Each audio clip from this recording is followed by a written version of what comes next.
اور آپ کیا کہتی ہیں اس پہ؟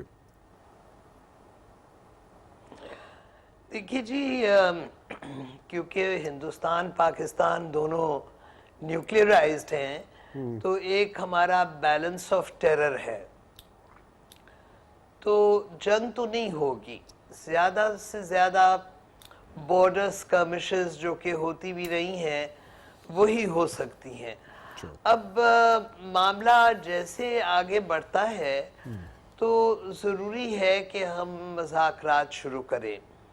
اس کے لیے ایک تھرڈ پارٹی میڈیشن کی پاکستان بہت عرصہ سے کوشش کرتا رہا ہے. امریکہ کے ساتھ 20-22 سال سے کوشش ہو رہی ہے، لیکن امریکنوں کا موقف یہ ہے کہ جب تک ایک ڈسپیوٹ میں دونوں فریقین ہم سے نہ کہیں تو ہم میڈیشن نہیں کر سکتے، اور ظاہر ہے کہ ہندوستان نے تو ان سے نہیں کہنا. اب ایک سیکنڈ آپشن جو کہ بنتا ہے وہ بنتا ہے روس. ولادیمیر پیوٹن کی قیادت میں، چونکہ روس کے تعلقات ہندوستان کے ساتھ دیرینہ اور بہت اچھے ہیں اور ہمارے ساتھ اب ان کے تعلقات بڑھ رہے ہیں، تو روس بھی میڈیشن کرا سکتا ہے. اور پھر آج ہی ایران کے سفیر جو ہیں پاکستان میں، انہوں نے آفر کیا ہے کہ ایران بھی اس ڈسپیوٹ میں میڈیٹ کر سکتا ہے. ایران کے بھی دونوں ریاستوں سے اچھے تعلقات ہیں. سو اس لیے اب ضروری یہی ہے کہ ہم مل بیٹھ کے اور گفتگو کریں اور کشمیر کے مسئلے کا حل کچھ نکالنے کی کوشش کریں. عابدہ حسین صاحبہ، اتنے برس گزر گئے، یہ اس میں حل تو نکلا نہیں بات چیت سے، تو اب ایسی کون سی چیز ہو گئی جو آپ اتنی آپٹیمسٹک ہیں کہ جناب اس کا کوئی حل نکل آئے گا بات چیت سے؟ نہیں، میں آپٹیمسٹک نہیں ہوں. میں تو ایک سمپل بات کہہ رہی ہوں کہ جہاں ہم اس وقت کھڑے ہیں، the way forward is through talks. اور ٹاکس کروانے کے لیے میں نے سجیسٹ کیا ہے کہ روس بھی کروا سکتا ہے اور ایران بھی کروا سکتا ہے. میں پرسنلی آپٹیمسٹک قطعی طور پہ نہیں ہوں. جیسے کہ ہم نے سنا سشما سوراج نے وہاں اقوام متحدہ میں بھی کہا کہ کشمیر ہمارا اٹوٹ انگ ہے، لیکن میرا فیکٹ کہ کشمیر کی ریزولوشنز یونائٹڈ نیشنز میں موجود ہیں وہ ثابت کرتا ہے کہ کشمیر ڈسپیوٹڈ ٹیریٹری ہے. اب اس ڈسپیوٹڈ ٹیریٹری میں جو ہیومن رائٹس وائلیشنز ہو رہی ہیں، جو بے پناہ کشمیریوں پہ ظلم ڈھائے جا رہے ہیں، اس سارے مسئلے کو روکنے کے لیے تو واحد راستہ یہی ہے کہ ہم کسی نہ کسی طرح سے ہندوستان کے ساتھ مذاکرات شروع کریں. اچھا جی، آپ کچھ کہنا چاہ رہے ہیں؟ دیکھیں، بات یہ ہے کہ یہ میری بڑی برسوں کی سوچی سمجھی رائے ہے کہ ہندوستان کو کوئی ایسا محرک نہیں ہے کہ جس کے نتیجے میں وہ مذاکرات کی میز پر کشمیر کے مسئلے پر آئے، چونکہ اس وقت اس کے زیر قبضہ ہے اور اس کے پاس بڑی بھاری بھرکم قسم کی طاقت بھی ہے. تو ہندوستان پر جب تک بڑا سفارتی سیاسی کے ساتھ ساتھ ان دو ایلیمنٹس کے ساتھ ساتھ عناصر کے ساتھ ساتھ بڑی ہی مقدار میں کوئی اتنا بڑا نیم عسکری یا عملی دباؤ نہ آئے، وہ کسی بھی قیمت پر، اور جب تک کہ اس کی وہاں پر موجودگی کی قیمت میں بہت خطرناک حد تک ہم اضافہ کر دیں، جب تک وہ دباؤ نہیں ہوگا دو نتیجے نہیں نکلیں گے. ایک تو بھارت تیار نہیں ہوگا، دوسری ورلڈ پاورز بھی اس علاقے کے متعلق اسے ایک ریٹرک سے زیادہ اہمیت نہیں دیں گی. سوچیں، ہم نے دباؤ پیدا کرنا ہے. اگر ہم دباؤ نہیں پیدا کرتے ہیں تو میں اپنی اس رائے پر قائم ہوں کہ کشمیر کی تحریک لوگوں کے دلوں میں زندہ ضرور رہے گی، زمین پر اس کو زندہ رکھنا بڑا مشکل ہو جائے گا. سلمان، آپ کشمیر گئے ہوئے تھے، what exactly were you doing over there جی؟ جی، میں 2008 میں مجھے انوائٹ کیا گیا تھا. ہم جنون کا وہاں کانسرٹ کرنے گئے تھے، اور ساؤتھ ایشین فیڈریشن جو ایک non profit non political organisation ہے، انہوں نے آرگنائز کیا تھا. اور سارے ساک کنٹریز کے جو لیڈرز تھے فارمر وہ بھی تھے وہاں, اور 10,000 کشمیری اسٹوڈنٹس تھے جن کے سامنے ہم نے پرفارم بھی کیا, اور 3-4 دن ہم نے انٹریکٹ کیا. یہ 2008 کی بات ہے. اور پھر اس سمر جب یہ 80 دن پہلے جب یہ سارا جو آپ نے وہ امیجز دکھائے, بڑے وہ تکلیف ناک امیجز دکھائے, تو میں نے, کیونکہ میں ڈاکٹر بھی ہوں, تو میں نے ساؤتھ ایشین امریکن ڈاکٹرز کے ساتھ مل کے ہیومینیٹیرین ریلیف بھی وہاں آرگنائز کروائی, اور وہاں کے جو آئی ڈاکٹرز ہیں سری نگر میں ان کے ساتھ تعاون کیا کہ ہم یہ جو اتنی زیادہ ہیومینیٹیرین نیڈ ہے وہاں کی, اس کو پورا کیا جائے. لیکن آپ ساروں کی باتیں سن کے میں ایک تھوڑا سا آلٹرنیٹیو ویو آپ کو ایک دینا چاہتا ہوں. دیکھیں, میں 20 سال سے انڈیا اور پاکستان کے درمیان پھرتا ہوں, اور ہر سوسائٹی کے ہر, چاہے وہ لیڈرشپ ہے, چاہے وہ کلچرل لیڈرشپ ہے, یا بزنس لیڈرشپ ہے, یا عام لوگ ہیں, ان سے میں اٹھتا بیٹھتا ہوں. یہ آپ سمجھ لیں کہ ہماری پوزیشن جو پاکستان کی ہے, ویسی ہم انیکسٹریکبلی لنکڈ ہیں, ہم نیبرز ہیں, ہم نیوکلیئر آرم نیبرز ہیں. اور جو بھی ہمارے مسئلے ہیں نا, آپ دیکھیں اس سمر ایک ڈیزیز سرویلنس نیٹ ورک جو ساؤتھ ایشیا کا بن رہا ہے, وہ کیوں بن رہا ہے؟ کیونکہ پولیو, زیکا وائرس, میڈ کاؤ ڈیزیز نہ پاکستان کا بارڈر سمجھتی ہے, نہ انڈیا کا, نہ بنگلہ دیش کا. اور ہمیں یہ کوآپریشن اور کولیبریشن کے بغیر ہم کوئی حل, نہ ڈیزیز کا حل کر سکتے ہیں, نہ ہیومن رائٹس وائلیشنز کا حل کر سکتے ہیں, کسی چیز کا حل نہیں کر سکتے, کیونکہ یہ 21ویں صدی میں ہر چیز انٹر کنیکٹڈ ہے. ابھی جو آپ کے طارق پیزادہ صاحب کہہ رہے ہیں کہ جنگ لڑنی چاہیے, میں ان سے اگری کرتا ہوں کہ جنگ بالکل لڑنی چاہیے, لیکن جنگ لڑنی چاہیے خلاف ہمارے غربت کے, ہمارے ہنگر کے, ہماری ڈیزیز کے. کیونکہ اگر آپ سمجھتے ہیں نا کہ کوئی بڑی آپ 21ویں صدی میں آپ دباؤ ڈال کے کوئی حق لے سکیں گے, آپ کر نہیں سکتے ہیں. اچھا چلیں, میرا ایک آپ کو ذرا سا مشورہ ہے سلمان, کہ آپ اگر ان تمام بیماریوں کے خلاف بھارت کے ساتھ مل کے جنگ لڑنا چاہتے ہیں تو پھر کشمیر کا خیال دل سے نکال دیں. اچھا لیکن سر ایک سیکنڈ, میں طارق پیزادہ صاحب, میں ایک پاکستانی ہوں, اور میں نے حال ہی میں آرمی پبلک سکول, میں نے جس طرح کی اٹراسٹیز دیکھی نا اپنے ملک کے اندر, اور جو ابھی رانا مبشر صاحب آپ نے دکھائی ہیں مجھے کشمیر میں, ہم نے 70,000 قربانیاں دی ہیں اس ملک کے اندر. دہشت گردی اور انتہا پسندی کے جو اینمی, ہمیں نا ریئلائز کرنا چاہیے کہ ہماری ٹاپ پرائرٹی کیا ہے. ہمیں ڈیفینیٹلی مورل سپورٹ ڈیفینیٹلی دینی چاہیے کشمیر کو, اور ہمیشہ ہم دیتے آئے ہیں, لیکن ہماری ٹاپ پرائرٹی جو ہے نا اس وقت, وہ پاکستان کو اسٹرینگتھن کرنا ہے, and that's what we need to do. اچھا چلیں مشعل, کشمیر ٹاپ پرائرٹی نہیں ہے. اچھا مشعل, میں آپ سے ایک چیز پوچھنا چاہوں گا, آپ کے خیال میں کیا کیا جائے, پاکستان کیا کرے یا کیا کرنا چاہیے کہ کشمیر کا کوئی حل نکل سکے, کیونکہ it's a disputed area, disputed land. اس کو انٹرنیشنل فرنٹس پہ جو جی مشعل پلیز, اس کو انٹرنیشنلائز کیا جائے, اس کے لیے ایک ریگرس اور ریبسٹ قسم کی پالیسی ہو, اور باہر کے ملک کے جو تھنک ٹینکس ہیں, یونائٹڈ نیشنز کے علاوہ جو ہیں ایمنسٹی انٹرنیشنل کیپٹل ہل پہ ہیں, باہر کی یونیورسٹیز ہیں, اور جو اسپیشلی P5 کنٹریز ہیں جن کا ایک وائٹل رول بنتا ہے implementation of the United Nation Security Council resolutions, ان کے ساتھ لابینگ نیٹ ورکنگ کی جائے, اور ایون انٹرنیشنل لابیسٹ کو ہائر کیا جائے. تو بہت سا اس کا ایک پراپر ایک میکینزم ڈرافٹ ہونا پڑے گا. اٹ از ناٹ کہ بھی ایک UN کی سپیچ ہوئی, وہ بھی بہت اچھی ان کی سپیچ تھی, بٹ اس کے آگے کیا, آگے کا لائل کیا ہے. جس طرح انہوں نے پارلیمنٹری ڈیلیگیشن بھیجی ہے 22 ممبرز کی آل اوور دا ورلڈ, اس میں some of them have research on Kashmir, some of them I heard کہ ان کی اتنی نہیں ہے.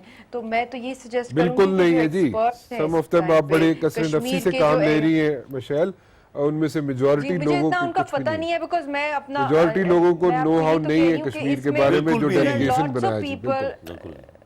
یہی آپ کو لیٹ می جسٹ کمپلیٹ, بس کہ جب تک ایکسپرٹس جن کو کمانڈ نہ ہو کشمیر کاز پہ، یا جو وہاں کی ڈیوائیڈیڈ یا سپریٹڈ جو فیملیز ہیں، یا جو مہاجرین کیمپس میں ہیں آزاد کشمیر میں، یا جو حریت لیڈرشپ ہے جو یہاں پر ہے، مقبوضہ کشمیر کے جو ریپرزینٹیٹیوز یہاں پر ہیں، ان کو آن بورڈ لیا جائے، انٹرنیشنل قسم کی یہاں پہ سیمینارز کرائے جائیں اور پارلیمنٹ میں اس پہ ڈبیٹ کرائی جائے، ایک پراپر تھورو ایک ڈبیٹ ہو جو کہ ابھی تک نہیں ہوئی ہے، ایک جس سے ایک کوئی فریم ورک بنایا جائے اور ایک کنسنسس کے ساتھ ساری پولیٹیکل پارٹیز چلیں. ٹھیک ہے.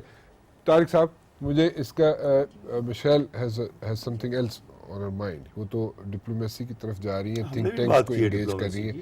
ہاں نہیں، وہ تھنک ٹینکس کی طرف جانا چاہ رہی ہیں، وہ اویئرنیس کریٹ کرنا چاہ رہی ہیں انٹرنیشنلی. بٹ آپ کا بڑا ہاسٹائل قسم کا سٹینس ہے. نہیں، وہ ہاسٹائل نہیں ہے. دیکھیں، ہر ٹائم جو ہے نا، ٹائمز ہیو چینجڈ، وقت بدل گیا ہے. 9/11 کے بعد خاص طور پر امریکیوں نے ڈپلومیسی کو دفنا دیا ہے، اور اس کا صاف ثبوت ہے کہ موبل نیوکلیئر لیبز ہیں عراق میں، 4-5 ایلیگیشنز، 8 مہینے کی ڈرم بیٹ یا شور مچانا، اس کے بعد حملہ کر دینا. افغانستان میں بھی یہی ہوا، لیبیا میں یہی ہوا، اس کے صومالیہ میں مسلسل ہو رہا ہے. تو 1 درجن مسلمان ملک ہیں اور افریقہ اور مشرق وسطیٰ کے which are faced with war unleashed by the West. میں کوئی نفرت کی بات نہیں کر رہا ہوں یہاں پہ، میں تو ریالٹی، گراؤنڈ ریالٹی پہ جو ہو رہا ہے اس کی بات کر رہا ہوں. اب مسئلہ یہ ہے کہ پاکستان کا ریزولوشنز کی وجہ سے 48 اور 49 کے جو قراردادیں ہیں، اس کی وجہ سے پاکستان اس کا ایک حصہ ہے. اس 2 فریقی مسئلہ ہے جس میں کشمیری مرکزی نقطہ ہے. میں اس کو سادہ زبان میں یوں کہتا ہوں، کشمیریوں کے متعلق فیصلہ ہونا ہے اور قراردادیں موجود ہیں. کسی بھی وقت اگر کوئی تیار ہو جائے تو جو یو این ایڈمنسٹریٹر ہے، وہ یو این کمیشن کی طرف سے مقرر ہوگا، ذرا سی جلدی سے بات کر لوں، وہ آ کے پلیبسٹ کا انتظام کر سکتا ہے. لیکن اب وہ بات جو ہے، 70 سال چونکہ ہم نے کچھ نہیں کیا کشمیر کے لیے بامانی انداز میں. 65 کی جنگ لڑی، اس میں سینٹرلائز کمانڈ بھی نہیں تھی. بالکل ٹھیک ہے. اسی طرح سے 71 کی جنگ براہ راست کشمیر سے تعلق نہیں تھا اس کا، وہ مسئلہ بنگلہ دیش کا تھا. تو اب پہلی دفعہ موقع پیدا ہوا ہے کہ ایک فریڈم موومنٹ ہے بہت عرصے کے بعد اور بڑے زور سے چل رہی ہے. دوسرے، پاکستان بڑی مضبوط پوزیشن میں ہے کنونشنل اور نیوکلیئر پاور کے حساب سے. پاکستان کے پاس اس قوت کا، پاور کا کبھی تصور نہیں تھا. آپ نے اس پاور کو صرف استعمال کس لیے کر رہے ہیں؟ پریشر ڈالنے کے لیے. اور بھارت کے قبضے کی، آپ دیکھیں پریشر کیسے ڈالیں گے آپ. وہاں پہ 7 لاکھ فوج وہاں پہ موجود ہے، وہاں پہ میں نے تو آپ کو دلائل دی ہے. آپ وہاں پر بالکل کشمیریوں کو ٹرین کریں، آپ بالکل ٹرین کریں، ڈر کے نہ بھیجیں. بیس کیمپ آپ کے پاس موجود ہے، وہ اوپن اٹیک آپ پر کر نہیں سکتے. آپ اس کا فائدہ اٹھائیں. جنرل راحیل نے آج بڑی وضاحت سے ایک بات کہی ہے جو وہاں جرمنی آپ کہہ رہے ہیں وہاں پہ اوپن کیمپس بنائے. میں عابدہ بی بی آپ بتائیں گے کوورٹ جیسے بھی مناسب ہو. اچھا عابدہ بی بی، یہاں پہ سجیشن یہ آ رہی ہے اوورٹلی یا کوورٹلی کیمپس بنا کے وہاں پہ جناب آپ کشمیر میں پینیٹریٹ کریں، یہی بات ہوئی آپ کی؟ تو ہر طرح کی اسسٹنس دیں. بات ختم ہو گئی. مختصر سے کامنٹ آپ کا چاہیے ہوگا عابدہ بی بی. دیکھیے، کشمیر کے اندر جو لوگ ہیں وہ بڑی ہمت سے ریزسٹنس آفر کر رہے ہیں، وہ اپنی جانوں کا نذرانہ دے رہے ہیں. ان کے نوجوانوں کی بینائی تباہ ہو گئی ہے.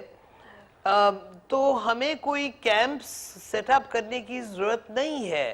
وہ تو ایک انتفاضہ وہاں کشمیر کے اندر جاری و ساری ہے. ہمیں تو صرف ان کو مٹیریل سپورٹ اگر ضرورت ہے تو ضرور ہمیں بھجوانی چاہیے ہے. مورل سپورٹ ہم دے رہے ہیں، اور ہمیں کوشش کرنی چاہیے کہ دنیا میں ہم بالخصوص اقوام متحدہ میں کشمیریوں کا جو the plight of the Kashmiris, the human rights violations، ان کا ہم جس حد تک تذکرہ کر سکتے ہیں وہ کرتے رہیں. تو اب اس کا تذکرہ 1 سال کے بعد کرنا پڑے گا.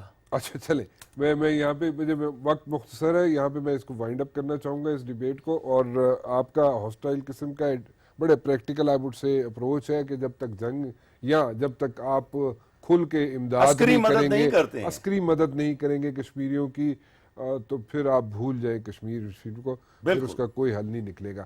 آپ سب کا بہت بہت شکریہ. میں مختصر وقت تھا اس لیے معذرت چاہتا ہوں کہ کوئی بیچ میں کافی چیزیں ایسی ہیں جو کہ ہم ڈسکس نہیں کر سکے. فی الحال اس سیگمنٹ کو ہم ختم کریں گے اور بریک پہ جائیں گے, اور بریک پہ آنے کے بعد ذرا پنجاب کی بات کر لیں گے, پنجاب میں پنجاب حکومت کی نیشنل ایکشن پلان کی بات کر لیں گے ایک چھوٹی سی بریک کے بعد. جہاں پہ ہم تنقید کرتے ہیں جی, کھل کر تنقید کرتے ہیں, چاہے حکومت ہو یا صوبائی حکومت ہو, وہاں پر اگر کوئی حکومت, چاہے وہ حکومت پاکستان ہو چاہے وہ صوبائی حکومت ہو, اگر وہاں پہ کوئی اچھا کام ہوتا ہے تو میرے خیال میں اس کو اپریشیٹ بھی کر لیا جائے تو اس میں کوئی برائی نہیں ہے. پنجاب میں نیشنل ایکشن پلان پر کیا اقدامات کیے گئے, میں ذرا وہ آپ سے شیئر کرنا چاہوں گا. پنجاب حکومت کے اعداد و شمار کے مطابق 5 سپتمبر 2016 تک 97,608 مقدمات درج کیے گئے.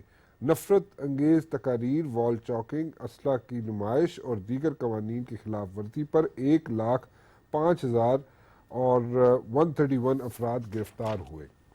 اور نفرت انگیز مواد کی نشریات کے ایکٹ میں ترمیم کے بعد 981 مقدمات درج کیے گئے, جبکہ 1191 ملزمان گرفتار ہوئے.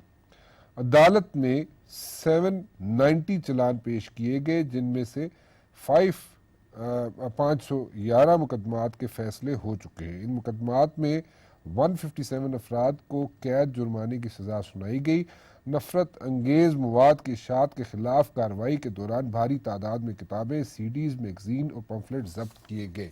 دہشت گردوں کی مالی امداد اور سہولت کاری کے الزامات کے تحت 93 مقدمات درج کیے گئے, جبکہ 123 افراد حراست میں لیے گئے. گرفتار 123 افراد میں سے 25 افراد کو عدالتیں سزائیں دے چکی ہیں. پنجاب میں دہشت گردی کے واقعات میں 70% کہتے ہیں جی کمی ہوئی ہے, اور 2014 میں دہشت گردی کے 42 واقعات رونما ہوئے, جبکہ 2015-16 میں دہشت گردی کے واقعات کی تعداد گر گئی اور صرف 17 رہ گئی تھی.